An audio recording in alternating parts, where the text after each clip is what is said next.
ఉద్దేశంతో ఇక్కడ ఏర్పాటు చేసుకున్న కార్యక్రమానికి మొన్న మేము 4 రోజుల క్రితం మినిస్టర్ క్వార్టర్స్ అన్నగారి నివాసంలో కలిసి హృదయపూర్వకంగా ఆహ్వానం పలికాము. వారు మన ఆహ్వానాన్ని మన్నించి ఈరోజు సమయం ఇచ్చి ఇక్కడికి రావడం చాలా సంతోషం. మీ అందరికీ కూడా హృదయపూర్వక కృతజ్ఞతలు తెలియజేస్తా ఉన్నాను. మరి రాష్ట్రంలో ఒక ప్రజా ప్రభుత్వం ఏర్పడి ప్రజాపాలన కొనసాగిస్తూ 3 మాసాలు గడుస్తున్నటువంటి ఈ సందర్భంలో మనం ఈ సభ పెట్టుకున్నాం. ఇక్కడ చేనేత సమస్యల మీద, పద్మశాలీల సమస్యల మీద నూతన ప్రభుత్వం చిత్తశుద్ధితో పనిచేస్తా ఉంది. గత ప్రభుత్వంలో మనం పడ్డటువంటి కష్టాలు నష్టాలు వారికి తెలుసు, పెద్దలు వారికి పూర్వాపరాలు కూడా తెలుసు. మన సమస్యలను ఏకరువుగా పెట్టడానికి ఇక్కడ సమయం చాలా తక్కువ ఉన్నది. అయినా మేము వినతి పత్రాలు మన సమర్పించడం కూడా జరిగింది. రాష్ట్రంలో చేనేత పరిశ్రమ మీద ముఖ్యంగా 60,000 మంది జీవనం సాగిస్తున్నారు సార్ మొగ్గాల మీద. గత ప్రభుత్వం కేవలం 17,000 వరకే జీవన నెంబర్లు ఇచ్చి ఆ 17,000 మందికి అరకొర ప్రభుత్వ పథకాలు అందజేసి మమ అనిపించింది. మిగతా 40,000-50,000 మందికి మొగ్గాల పై వారికి నెంబర్లు లేవు, వారి ప్రభుత్వ పథకాలు అందడం లేదు, పెన్షన్లు రావడం లేదు, నూనె సబ్సిడీ లేదు, వివిధ పథకాలు అన్యాయం జరిగింది. మమ్మల్ని 10 సంవత్సరాలు అరిగోద పెట్టిర్రు.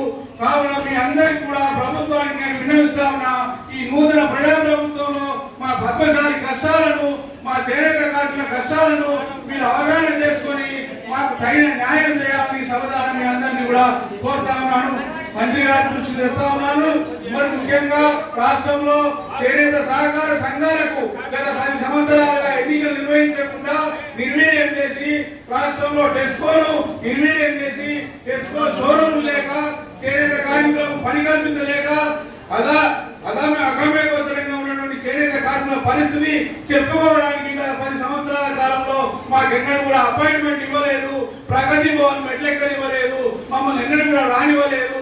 చాలా కష్టాల్లో ఉన్నాము. మరి ఇలాంటి కష్టాల్లో మీ కళ్ళ ముందు పెడుతున్నాం సార్. ఈ ప్రభుత్వంలో చేనేత కార్మికుల కష్టాలను, పద్మశాలీల కష్టాలను మమ్మల్ని ఆదుకోవాలని మీకు సభ ద్వారా విన్నవిస్తా ఉన్నాను. మరి రాష్ట్రంలో సుమారు 60,000 మంది చేనేత మొగ్గాల మీద పనిచేస్తా ఉంటే ఇంకొక 60,000 మంది మరణేత మొగ్గాల మీద ఇక్కడ చేనేత కార్మికుల వ్యవహరిస్తా ఉన్నారు. ఇలాంటి సందర్భంలో చేనేత అయినా మరణేత అయినా అంతా మేము పద్మశాలీలమే, ఇలా భేదాభిప్రాయాలు లేవు, అందరికి సమానంగా కూడా మీ ప్రభుత్వ పథకాలు అందజేయాలని ఈ సందర్భంగా కోరుతా ఉన్నాము. ఎందుకంటే 50 సంవత్సరాలు వయసు నిన్నటువంటి చేనేత కార్మికులకు పెన్షన్ ఇస్తామని కదా ప్రభుత్వం ప్రకటించి అప్పటికి 50 సంవత్సరాలు ఉన్నటువంటి వ్యక్తి 60 సంవత్సరాలు వచ్చినప్పటికి కూడా వారికి పెన్షన్లు లేవని సందర్భంగా మనం చేస్తున్నాము. 50 సంవత్సరాలు నిన్నటువంటి అందరికి కూడా మీరు వ్యక్తీకరించి పెన్షన్లు ఇవ్వాలని సందర్భంగా నేను మనవి చేస్తా ఉన్నాను. అదేవిధంగా నేతన్న బీమా అనే స్కీమును గత ప్రభుత్వం 65 సంవత్సరాల వరకే కుదించింది.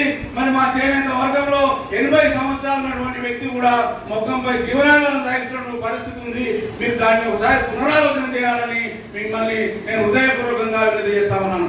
ఎందుకంటే రాష్ట్రంలో మరి అనేక చేనేత కార్మికులు 75 సంవత్సరాలు పైబడిన వారు అనేక గ్రామాలలో కూలి గుడిసెలలో ఇల్లు కూడా లేనటువంటి సందర్భాల్లో ఈ రోజు మొత్తాన్ని ఇస్తున్నారు. అలాంటి చేనేత కార్మికులను గుర్తించి మీరు ఆదుకోవాలని కూడా ఈ సందర్భంగా నేను మనవి చేస్తా ఉన్నాను. అదేవిధంగా మరి వృత్తిలో లేనటువంటి అనేక పద్మశాలి సోదరులు ఈ రోజు చిరు వ్యాపారాలు చేసుకుంటూ మరి వారికి దిక్కుదోచిన పరిస్థితి ఉంది. బ్యాంకులలో ముద్రా రుణాలను కూడా ప్రతి పద్మశాలి సోదరులను ఇప్పించి ఆదుకోవాలని కూడా ఈ సందర్భంగా నేను మనవి చేస్తా ఉన్నాను. ఈ రాష్ట్రంలో టెస్కోను పునరుద్ధరించి ప్రతి జిల్లా కేంద్రంలో టెస్కో షోరూమ్లు పెట్టి అధునాతనంగా ఏర్పాటు చేసి ఇతర రాష్ట్రాల్లో కూడా మీరు టెస్కో షోరూమ్ ఏర్పాటు చేసినట్లయితే రాష్ట్రంలో చేనేత కార్మికులకు చేతినిండా పని కలుగుతుంది. ఆ దిశగా మీరు ప్రయత్నం చేయాలి. ముఖ్యమంత్రి గారి దృష్టి కూడా తీసుకుపోవాలి. మా సమస్యలను మీకు ఏకరువు పెడుతున్నాం సార్. మమ్మల్ని మీద కొంచెం దయ ఉంచి దయార్థ హృదయులై మా సమస్యలను మీరు ఆవగింపు చేసుకొని మీరు మాకు అభయం ఇవ్వాలని సందర్భంగా కోరుతూ మరి ఇప్పుడు ఈ సమస్యల మీద మంత్రి గారు వారి అమూల్యమైన సందేశాన్ని ఇస్తారు. మనం అందరికి ఒక ఆశాజనకమైనటువంటి రూపు ఇస్తారని రాష్ట్ర రవాణా శాఖ మంత్రులు, బీసీ సంక్షేమ శాఖ మంత్రులు పెద్దలు శ్రీ పొన్నం ప్రభాకర్ గారిని మాట్లాడవలసిందిగా నేను సాధారణంగా ఆహ్వానం పలుకుతూ వారిని స్వాగతిస్తా ఉన్నాను.